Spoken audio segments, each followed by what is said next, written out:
నందిపేట అనే మండలం ఉంది అధ్యక్ష.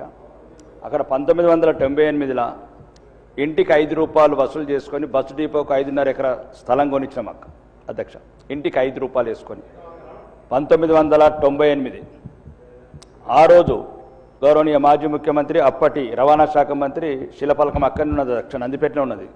కల్వకుంట్ల చంద్రశేఖరరావు రవాణా శాఖ మంత్రులని అప్పుడు వేసిన, అంటే ప్రత్యేకంగా ఎందుకు ఇవ్వాల్సి వస్తుంది అధ్యక్ష, ఉత్తర తెలంగాణ ఎప్పుడు ఈ రకంగానే వెనుకబాటుతనం గురవుతుంది అధ్యక్ష.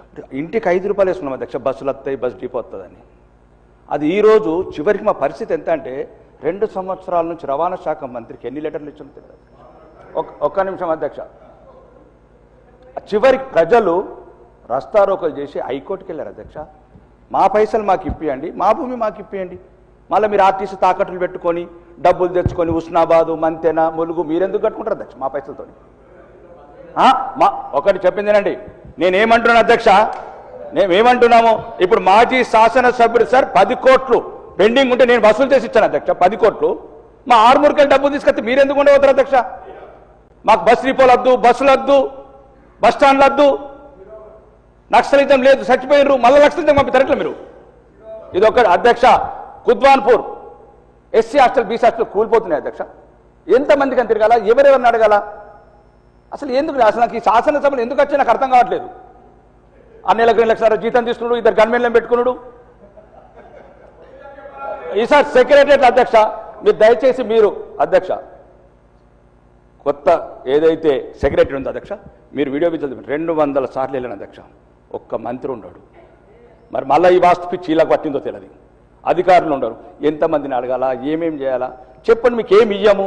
మళ్ళీ ఎలక్షన్ వచ్చినప్పుడు ఏదైనా కొద్దిగా ఇస్తాం, తాయిలు గంగలు పోతుంది. మేము 4 దగ్గర కుద్వాన్పూర్లో అధ్యక్ష ఎస్సీ. ఒక్క నిమిషం అన్న, ఇక మాట్లాడినండి నాకు దయచేసి, నేను ప్రజల సమస్యల గురించే మాట్లాడుతున్నాను, రాజకీయాలు అస్సలకే మాట్లాడని వేదిక ద్వారా.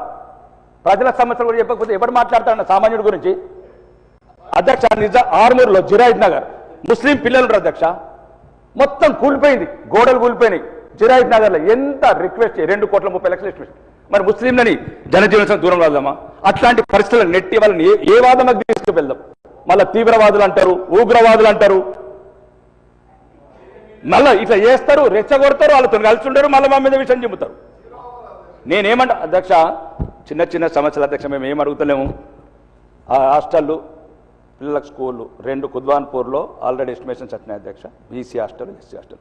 నేను ఓసీ హాస్టల్ అడగట్లేదు అధ్యక్ష, నేను రావులు రెడ్డిల హాస్టల్ అడగట్లేదు, అది అడిగేటోళ్ళు చాలామంది ఉన్నారు. BC SC Kudwanpur land ready ఉంది 5 ఎకరాలు.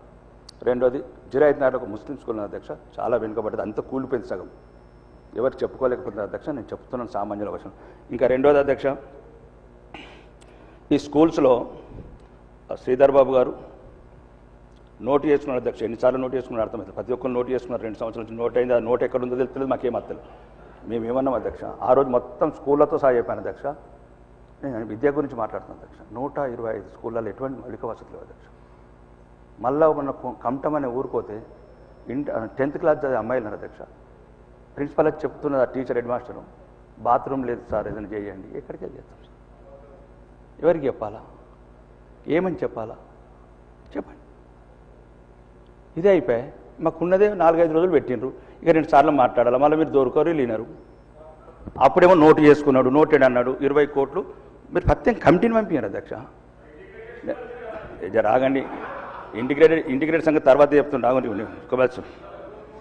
అధ్యక్ష. అదొకటి. మౌలిక వసతులు ఇంతకుముందు శ్రీధర్ బాబు గారు అండ్ ఒకసారి కోమటిరెడ్డి వెంకయ్య గారు నోటెడ్ చేసుకున్నారు అధ్యక్ష, 2 సంవత్సరాలు నోటెడ్